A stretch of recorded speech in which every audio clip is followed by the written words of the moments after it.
everyone, welcome to week 7, lesson 1. We are shifting gears. It's related to fractions, but we're shifting into decimals a little bit. I think we should have a jump scare during this lesson, don't you think? So you just don't know where it will be, right? Okay, the suspense.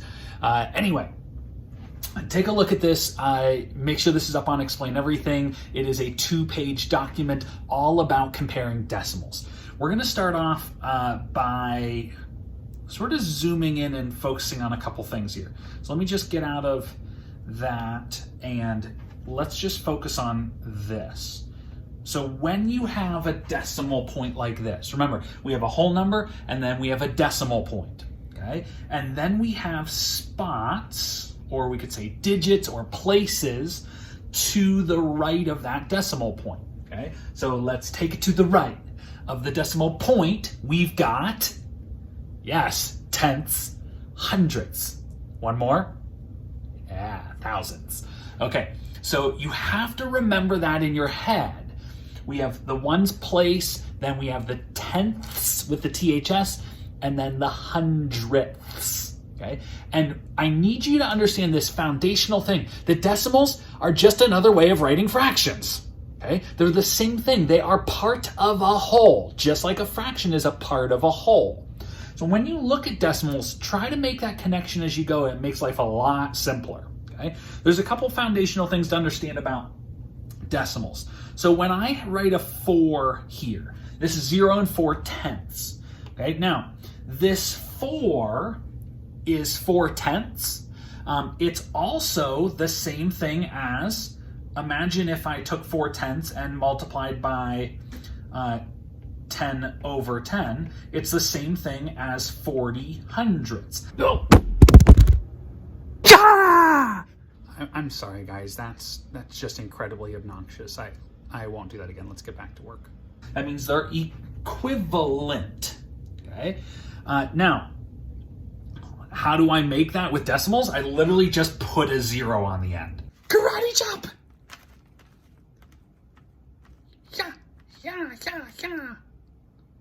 Yeah.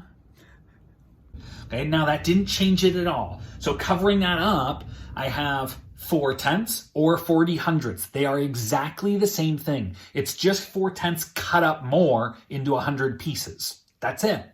So you can put as many zeros on the end of this as you want, and it's still 4 tenths. Nothing has changed. I just cut it up a whole bunch more, okay?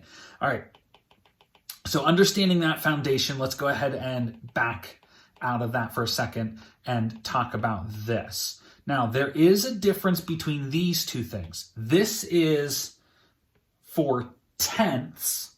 This is a 4 in what place? It's a 4 in the hundredths place.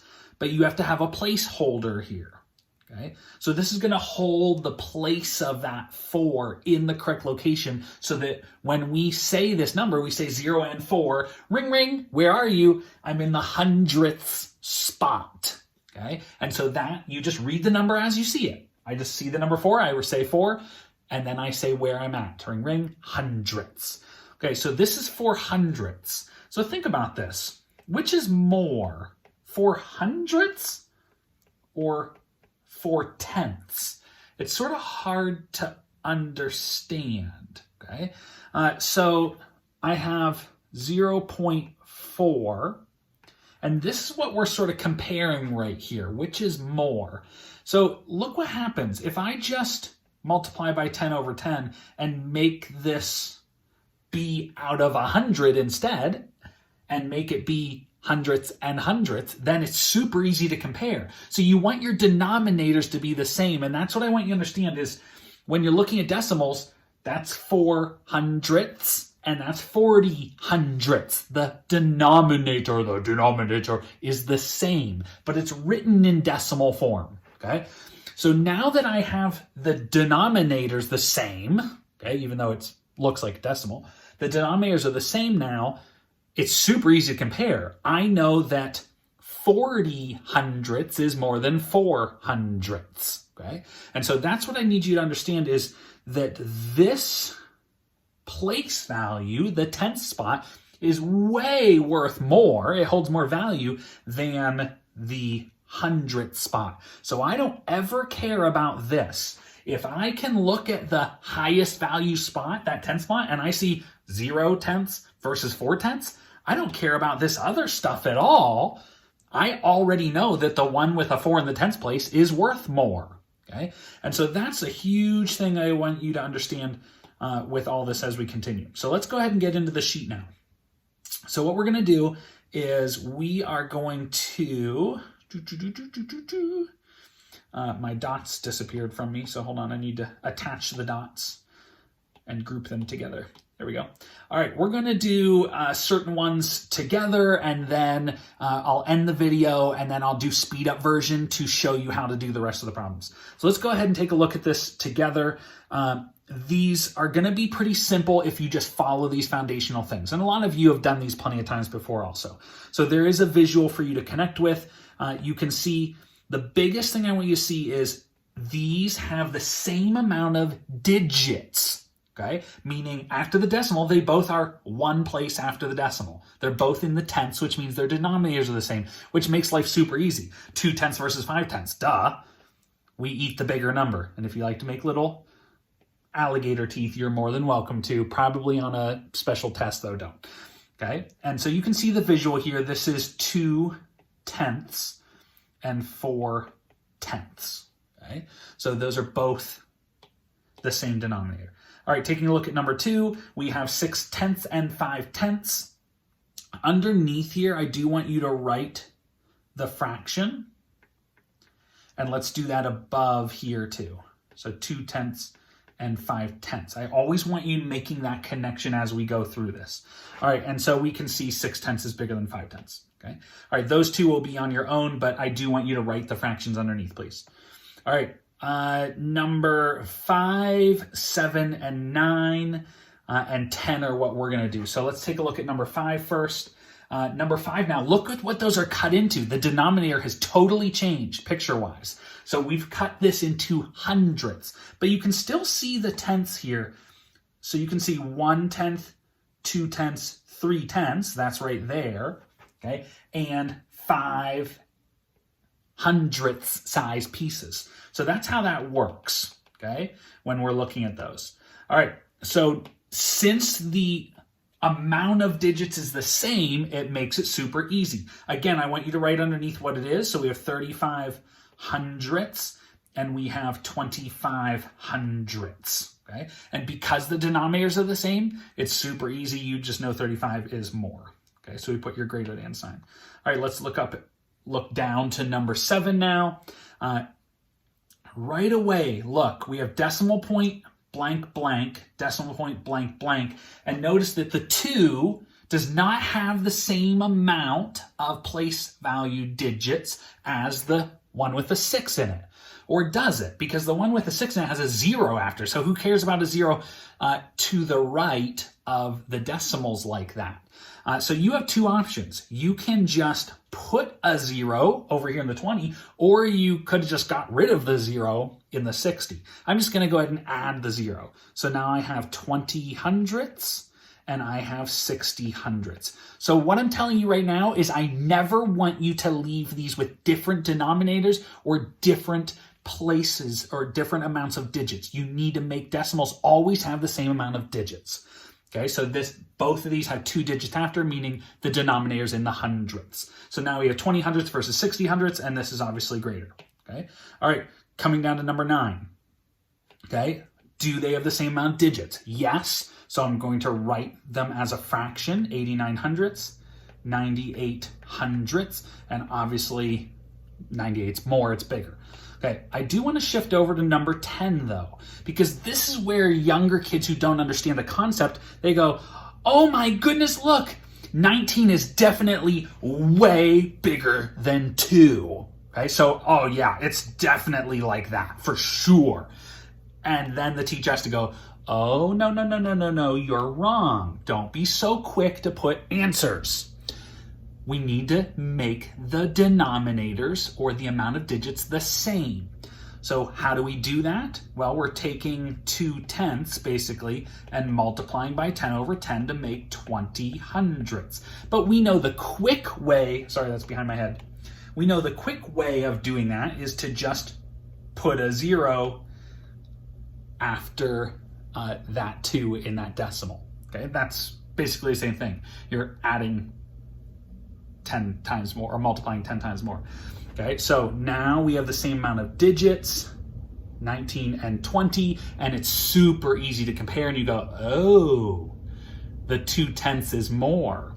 Okay, and remember, this holds the most value, so which is more, 1/10 or 2/10? I don't even care about the hundredths place. So if I asked you, what place did you use to compare these two, you would say the 10th place. I didn't care about the hundredths at all. Okay, and then we can put greater than. I do need to write my fraction. I already did it for over there, and there we go. Okay, all right, let's shift over to page 2 here. It's the same thing, but we have just lost the pictures. Whoop-de-doo, big deal.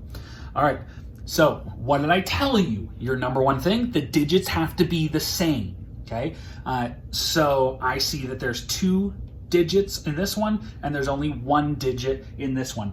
They have different denominators. I need to make them have the same denominators. How do I do it? Just put a 0 on the end as a placeholder. Instantly, you just multiplied by 10 over 10, and now we have, and I want you to write the fraction, 35 hundredths and 40 hundredths. Which is more? Boom, done. Okay, all right, let's go ahead to number 2. Same thing. Do they have the same amount of digits? Yes, they both have 2 digits. They both have the same denominator. They go into the hundredths. Let's write what they are. This is a 6. Ring, ring, where am I? I'm in the hundredths. This is 6 in the hundredth spot. This is 60. Ring, ring. After I said 60, where was I? I was in the hundredth spot. So 6 hundredths versus 60 hundredths. And again, 0/10, 6/10. Which one's more? We can see which one's more. Okay. All right. Number 3. Do they have the same amount of digits? No. I need to make them have the same amount, or the same denominator. So I'm going to multiply by 10 over 10, basically, from the 3/10 and make it 30 hundredths. Okay, and now I can see that this is 3 hundredths, which is more. Boom, done. We eat the bigger number. And then number 4 here, do they have the same amount of digits? Yes, they both go into the hundredths, so they're the same denominators. You don't need to do much with this one at all, but we are still writing the fraction, so try not to forget to do that, please. All right, 5, 6, 7, and 8 are on your own. Let's go ahead and look at 9 and 11. They are just word problems. Basically the same thing. Billy has 0.56. Notice I don't say it all formal when I'm reading a word problem. I just 0.56 or 50.56 of a dollar in his pocket. Jesse has 6/10 of a dollar in his pocket. Bracket the. Who has a greater amount of money? Okay, so I need to find the biggest one. So here's Billy is this, and Jesse is this. Okay, so I'm gonna always rewrite them. Now I need to write 6/10, so I gotta be careful. That's 0 and take it to the right of the decimal point. I've got tenths, so here's 6/10. Okay, are the digits the same? No, so I need to multiply by 10 over 10 and make 60 hundredths. And here we go now. I'm gonna go ahead and choose the bigger one, which is this, and I need to go back and look who that is. That's Jesse. So who has a greater amount of money? Jesse has the greater amount. Okay, all right. I'm going to look at number 11 with you. The book is that. So book is that amount of centimeters. Laptop is that amount of centimeters. Bracket the question, which is longer? So just finding the bigger one. Okay, always rewrite them, please. Don't just keep them up there and eyeball it.